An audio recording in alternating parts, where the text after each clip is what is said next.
श्री स्वामीनारायण भगवान की जय।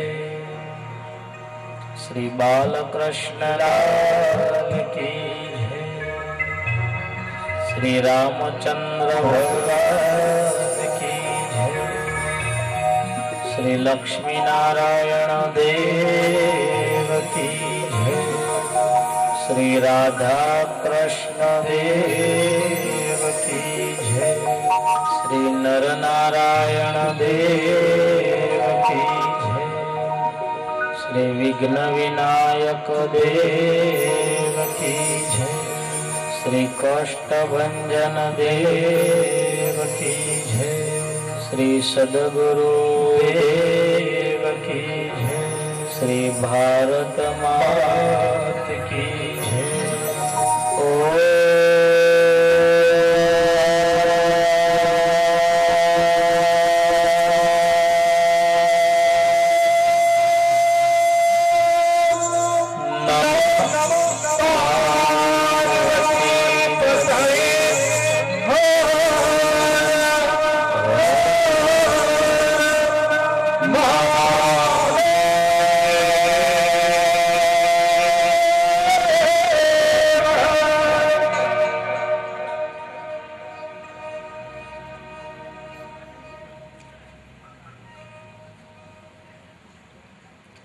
स्वामीनारायण भगवंताच्या असीम कृपेने श्रीमद भागवत सप्ताहाचा आज चतुर्थ दिवस।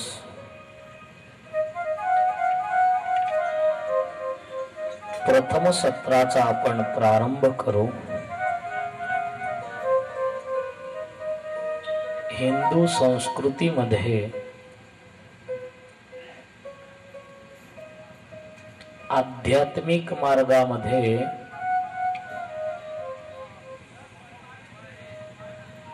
श्रद्धा आणि विश्वास या दोन वस्तूंची फार आवश्यकता आहे। कोई भी संप्रदाय, कोई भी ग्रंथ, तुम्ही गीताचं पुस्तक उघडून पहा, रामायणाचं पान खोलून पहा, आध्यात्मिक मार्गामध्ये श्रद्धा आणि विश्वासाची फार आवश्यकता आहे। भागवत ग्रंथ ज्यांनी श्रवण केला आहे, एक एक स्कंदांची अशी अजोड कथा आहे। सप्तम स्कंदामध्ये भक्त प्रल्हादचं चरित्र आपण काल ऐकलं। सप्तम स्कंदची कथा आपल्याला समजवते राजाचा जो प्रश्न होता की भगवान देवांचा पक्ष घेऊन आणि दैत्यांचा नाश का करतात। ईश्वराच्या भावनेमध्ये भेद नाही, क्रिया भेद अति आवश्यक आहे। देव आणि दानव हे दोघं परमेश्वरासाठी समान आहे।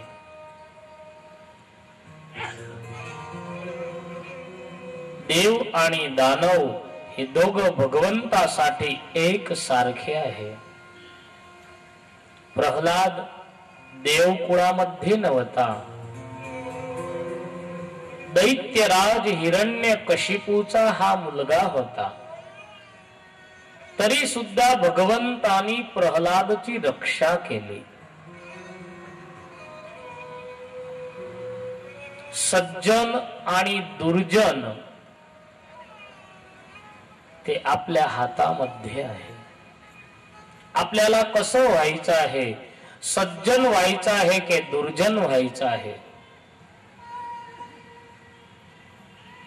शास्त्र वाचल्यानंतर, शास्त्र ऐकल्यानंतर जर आपल्या जीवनामध्ये परिवर्तन नाही झालं तर ऐकलेलं निरर्थक आहे. तुम्ही रामायण वाचा, भागवत वाचा, पण वाचल्यानंतर, ऐकल्यानंतर तर आपल्या जीवनामध्ये परिवर्तन नाही झालं, काही सुधारा नाही झाला, तर कथा हे व्यथा होऊन जाते. कथाचा दोन शब्द आहे, क आणि था. उलटा शब्द करा म्हणजे थाक. थाक उतारण्यासाठी हा मंडप बनवलेला नाही. 42-43 डिग्री बाहेर गरमी आहे. त्या गरमीमधून त्रस्त होऊन इथे मंडपामध्ये थंडक शीतलता वाटते. पण हे आयोजन कशासाठी? आपल्यामध्ये राहिलेले हजारो जे दुर्गुण आहे, दोष आहे. कथा ही आरशासारखी आहे. आरसा कोणत्याच दिवशी तुम्हाला दगा देणार नाही. चेहरा बघा, म्हणजे जसा चेहरा असला तसा दिसेल. कोणाला जर तुम्ही विचारा की माझा चेहरा कसा आहे, तर तो सांगेल की नाही, खूप सुंदर आहे, खूप छान आहे. आपल्याला असं म्हणणार नाही की तुझा चेहरा खराब आहे. पण वास्तविक जर आपला चेहरा कसा आहे ते पाहायचं असलं तर समोर आरसा ठेवा. आरसा खोटं बोलत नाही. त्या कथाला आरशाची उपमा. दैत्य शेवटी स्वतःच्या गुरु जवळ गेले, गुरुला उपाय विचारतात आणि अंतिम अध्यायांमध्ये वामन चरित्र, सुंदर वामन चरित्राची कथा पाहू. त्याआधी 2-4 मिनिटं भगवंताचं नामस्मरण, धून, उसके बाद वामन चरित्र. गोविंद बोलो हरि गोपाल बोलो, गोविंद बोलो हरि गोपाल बोलो, गोविंद बोलो हरि गोपाल बोलो, गोविंद बोलो हरि. हे धून कशासाठी असते? एक वेळी एक गावामधून ननामी निघाली होती. एक म्हातारा त्याच्या नाताला घेऊन तिथे उभा होता. लहानस 8 वर्षाचं बाळक आजोबाला म्हणतं की आजोबा, हे सर्वे राम नाम घेत आहे, पण वरती जो झोपला आहे तो का बोलत नाही? सर्वे भगवंताचं नाव घेत आहे, पण वरती जो झोपलाय तो का बोलत नाही? त्या आजोबाने सांगितलं की बेटा, तो बोलणार नाही, कारण तो मेलेला आहे. जो मेलेला असतो तो बोलत नाही. आप समझ गए?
सुखदेवजी महाराज परीक्षित राजाला अष्टम स्कंदाच्या अंतिम अध्यायांमध्ये सुंदर वामन चरित्र आहे। समुद्राच्या किनारी दैत्यांचा पराभव झाला। दैत्यराज बली महाराज, बली म्हणजे प्रल्हादजीचे पौत्र, बली महाराजांनी गुरु शुक्राचार्याला विचारलं। गुरु शुक्राचार्यजींनी सांगितलं की ब्राह्मणांच्या सेवासारखं पुण्य नाही आणि ब्राह्मणांच्या अपराधासारखं पाप नाही, ब्राह्मणांच्या द्रोहासारखं पाप नाही। तुम्हाला जर स्वर्गाचं राज्य परत पाहिजे असलं तर ब्राह्मणांची सेवा करा, यज्ञ यागाधिक करा। धर्म कोणासाठी आहे? धर्म प्रत्येक व्यक्तीसाठी आहे। देव असो, दानव असो की मानव असो, प्रत्येकासाठी धर्म आहे। धर्मच्या कोरडनमध्ये जो आहे तो सुखी आहे। तो देव असो, दानव असो की मनुष्य असो। आताच शिक्षापत्रीचं तुम्हाला सांगितलं, शिक्षापत्रीच्या कोरडनमध्ये जर आपण असलो, 212 श्लोकांची जे रेखा मारलेली आहे। रामायणामध्ये लक्ष्मणजींनी लक्ष्मण रेखा मारली, सीताजीला विनंती केली की या रेषेच्या बाहेर पाय ठेवायचा नाही। दुनियामध्ये कोणचीच अशी ताकद नाही की ते लक्ष्मण रेखाच्या आत येऊ शकेल। सीताजीच्या जीवनामध्ये दुःख केव्हा आलं? कोरडनच्या बाहेर पाय ठेवला। भगवान स्वामीनारायण यांनी आपल्याला जे कोरडन बांधून दिले आहे, 212 श्लोकांची जे मर्यादा दिलेली आहे, त्यामध्ये जर आपण असलो तर जीवनामध्ये केव्हाच दुःख येणार नाही।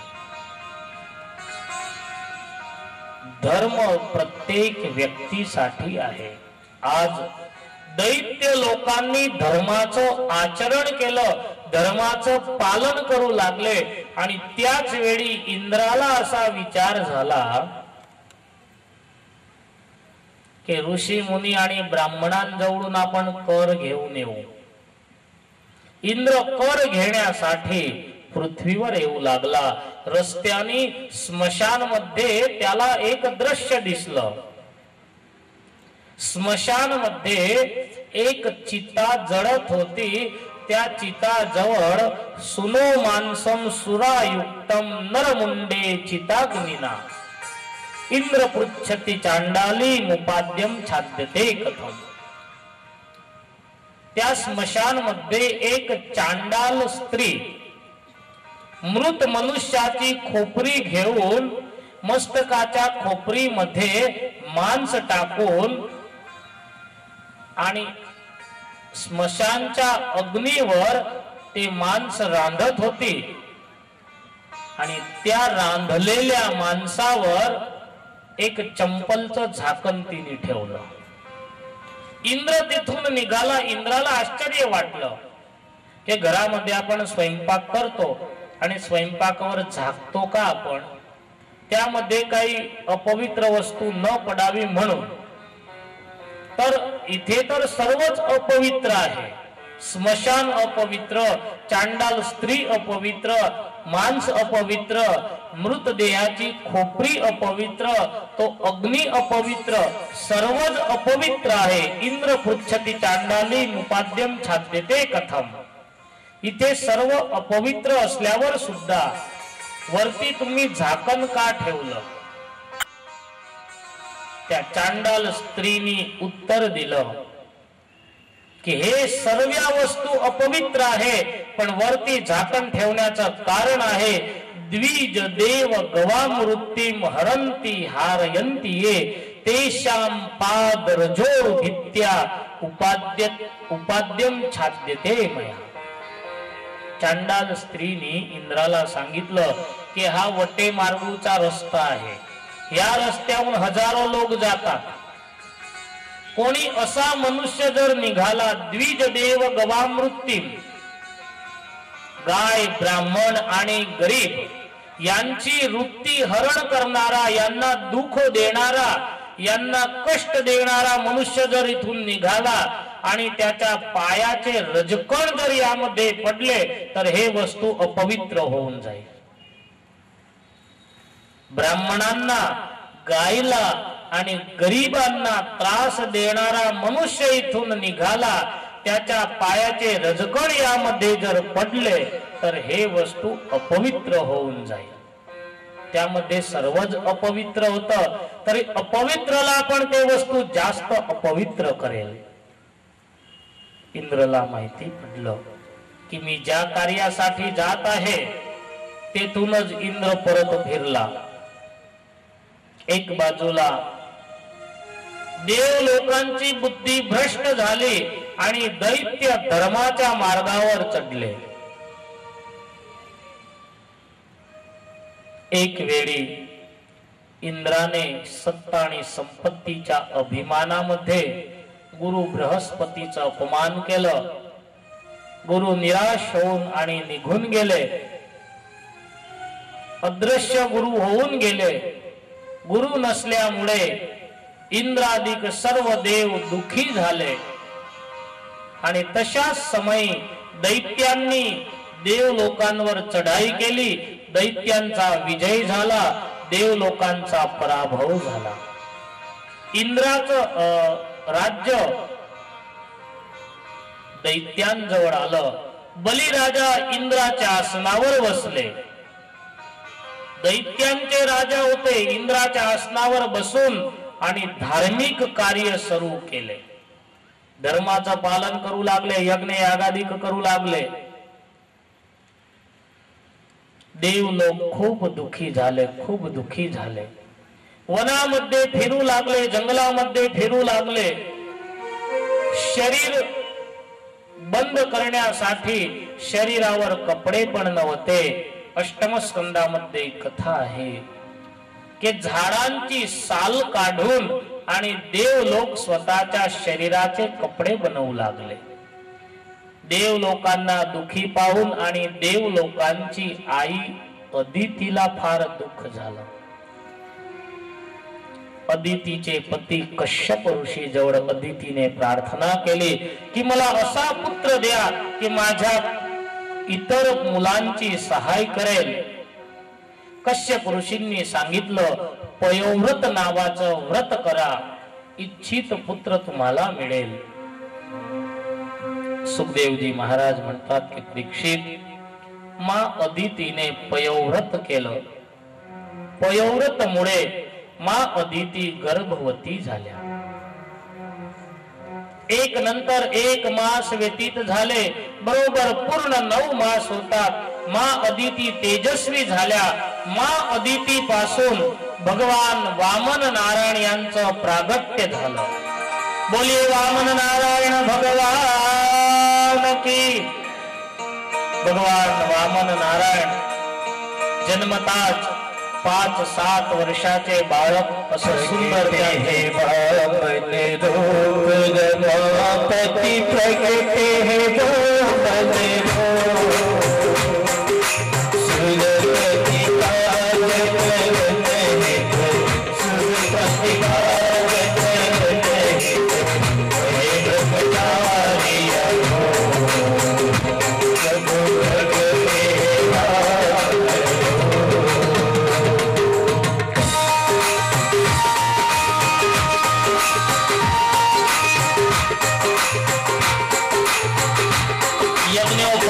संस्कार झाले. सर्व येऊन आणि भगवान वामन नारायणला वस्तू देऊ लागले. मां सरस्वती आल्या, वामन नारायणला जप मालिका दिली. हातामध्ये भिक्षा पात्र दंड कमंडलू आलं. भिक्षा करण्यासाठी जा. भिक्षा करायला कुठे जाऊ? आज दुनियामध्ये कोण असा आहे की ज्याच्या घरी स्वयं भगवान भिक्षा घेण्यासाठी येतील? आज बलीला आपण दैत्य कुळाचा राजा म्हणतो, पण धन्य आहे बली राजाला ते भगवान वामन नारायणने विचार केला. बली राजा 100वा अश्वमेध यज्ञ करत होता. पिताने सांगितलं सर्वात श्रेष्ठ दानवीर बली राजा है, आप बली के द्वार जाओ. आप भिक्षा के लिए भिक्षासाठी बलीच्या घरी जा. आज दैत्य धर्म मर्यादामध्ये राहिले, धर्माचं पालन केलं, तर स्वयं भगवान वामन नारायण भिक्षा पात्र घेऊन आणि बलीच्या द्वारी यज्ञशाळामध्ये राजा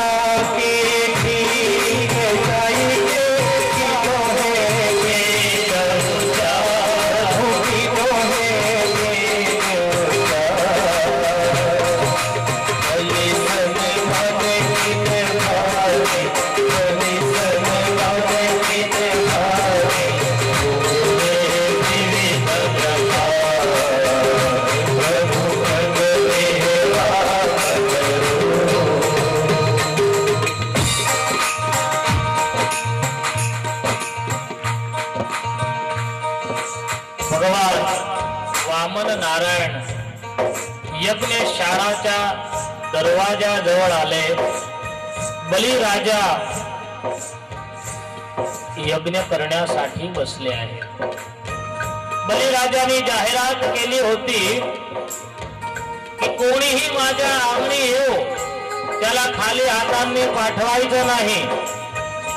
तेरे द्वार खड़ा भगवान भगत भरते, तेरे द्वार खड़ा भगवान भगत भरते, तेरा होगा बड़ाएगा कि जुग जुग तेरी रहेगी शान भगत भरते.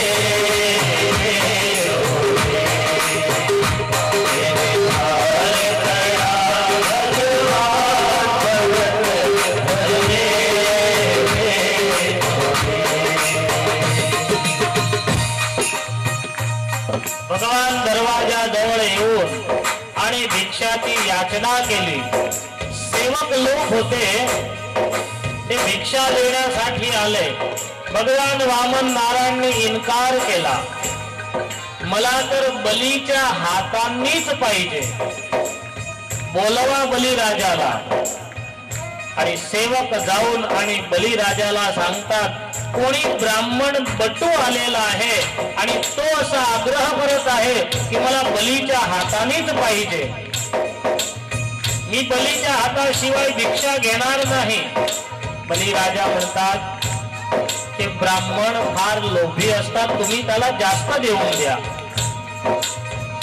सेवक म्हणतात, आम्ही भरपूर प्रयत्न केला, पण तो बाळक म्हणतो मला बलीच्या हातानेच भिक्षा घ्यायची आहे.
की आप स्वयं चलिए. बलिराजा यज्ञामधून उभे झाले आणि जिथे भगवान वामन नारायण उभे होते दरवाजाजवळ तिथे बलिराजा गेले.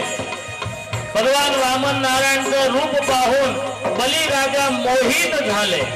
बलिराजाला आश्चर्य वाटलं की अरे आजपर्यंत अनेक ब्राह्मण आले पण असं सुंदर बाळक आजपर्यंत दिसलं नाही.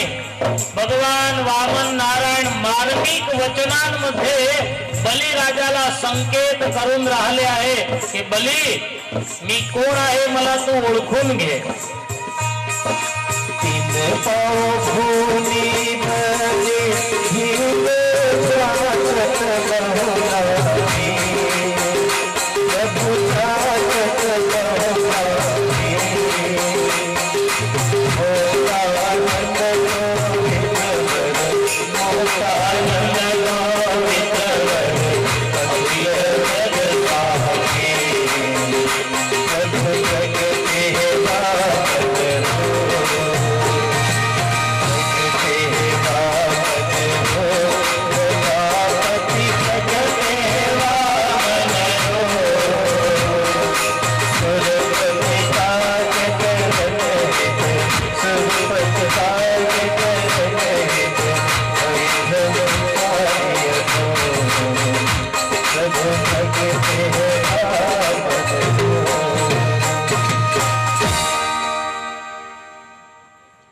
भगवान वामन नारायण झोळी घेऊन आणि बलीच्या द्वारी गेलेले आहे. बलिराजा सुंदर ब्राह्मणाचा वेश पाहून आणि भगवान वामन नारायणला म्हणतात मागो मागो क्या चाहिए आपको. भगवान वामन नारायण म्हणतात मी फार संतोषी ब्राह्मण आहे मला जास्त नको. भक्तांनो बलीच्या घरी भगवान स्वयं झोडी घेऊन आणि मागण्यासाठी गेले. भगवान वामन नारायण झोडी घेऊन गेले होते.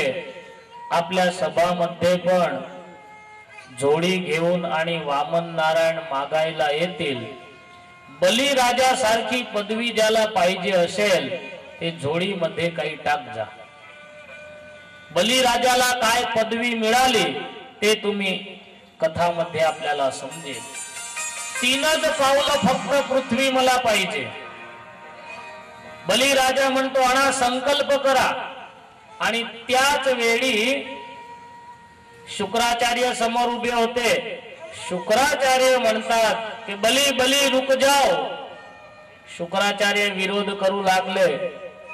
शुक्राचार्य म्हणतात मी संकल्प करवणार नाही. मी संकल्प करवणार नाही. भगवान वामन नारायण बलीला म्हणतात मला सर्वच येतो मी ब्राह्मणाचाच मुलगा आहे मी संकल्प करवून देतो. चल आण लवकर पाणी. 3 पावलं पृथ्वी मला हवी आहे. भगवान वामन नारायण यांनी बली जवळ संकल्प करवला. बलीने हातामध्ये जळ घेऊन संकल्प केला की 3 पावलं पृथ्वी मी तुम्हाला देत आहे. संकल्प करतात पाणी ठेवतात. भगवान बली नारायण विराट स्वरूपाने झाले. 1 पावलामध्ये पृथ्वीच्या खालचे लोक, दुसऱ्या पावलामध्ये पृथ्वीच्या वरते सप्त लोक आहेत ते मोजले. बलीला म्हणू लागले बोल 3रं पाऊल कुठे ठेवू. बोल 3रं पाऊल कुठे ठेवू. 2 पावलांमध्ये तर 14 लोक घेऊन घेतले. बोल 3रं पाऊल कुठे ठेवू. तुम्हाला 3 पावलं पृथ्वी दिली आहे. त्याच वेळी बलीची पत्नी जे विंध्यावली होती, बलीची पत्नी जे होती ते फार हुशार होती. विंध्यावली तिथे आली. विंध्यावली बलीला म्हणू लागले की मालिक नीचे बैठ जाओ, तुम्ही बसून जा. बलिराजा खाली बसले आणि विंध्यावलीने ज्याप्रमाणे सांगितलं, जर 2 माळाची बिल्डिंग आपल्या जवळ असली आणि 2 माळाची बिल्डिंग तुम्ही दान मध्ये देऊन द्या, 2 माळाची बिल्डिंग दान मध्ये द्या, पण जो मालिक असतो बिल्डिंगचा तो त्यामध्ये येत नाही. बली तुम्ही 14 लोक दान मध्ये दिले, पण तिसरं पाऊल सांगा माझ्या डोक्यावर ठेवा.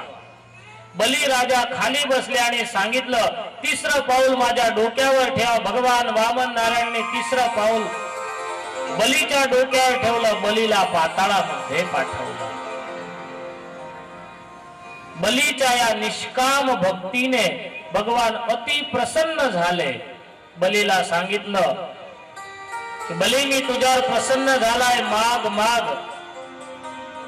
बली राजाने सांगितलं की जर तुम्ही माझ्यावर प्रसन्न झाले असाल तर 24 तास माझ्या डोळ्यासमोर राहा. भगवान वामन नारायण जाके फंस गए, आए थे बलि के पास बलि को फंसाने के लिए, लेकिन खुद फंस गए. बलीने मागितलं 24 तास माझ्या डोळ्यासमोर राहा. भगवान वामन नारायण बलीच्या घरी द्वारपाळ बनून राहिले.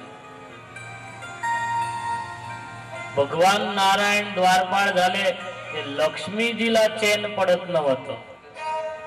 सुखदेवजी महाराज म्हणतात बली जवळून स्वर्गाचं राज्य घेऊन आणि परमेश्वराने इंद्रादिक देव लोकांना दिलं.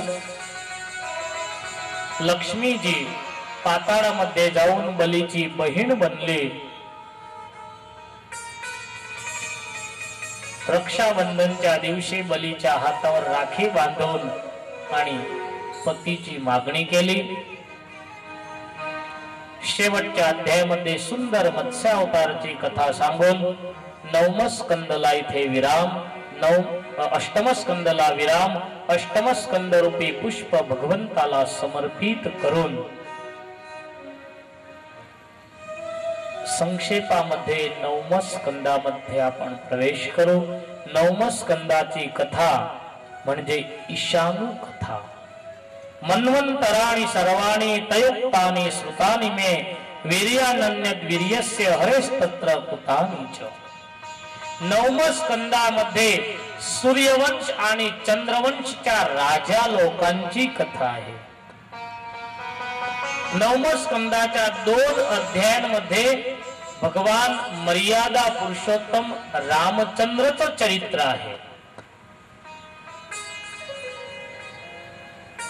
9 स्कंदची अद्भुत कथा सूर्यवंश आणि चंद्रवंशाच्या राजांची कथा आपल्याला दुसऱ्या सत्रामध्ये 10 स्कंदामध्ये कृष्ण जन्माची कथा ऐकायची आहे. आज आपल्या ह्या कथामध्ये श्रीमद भागवत ग्रंथाचं हृदय, भगवंताचं हृदय म्हणजे 10 स्कंद, भागवताचा प्राण म्हणजे श्रीकृष्ण परमात्मा, श्रीकृष्ण परमात्माचं प्रागट्य होणार आहे. 9 स्कंदाच्या प्रारंभी सूर्यवंशी राजांची कथा सांगितली. विराट नारायणच्या नाभीमधून कमळ, कमळापासून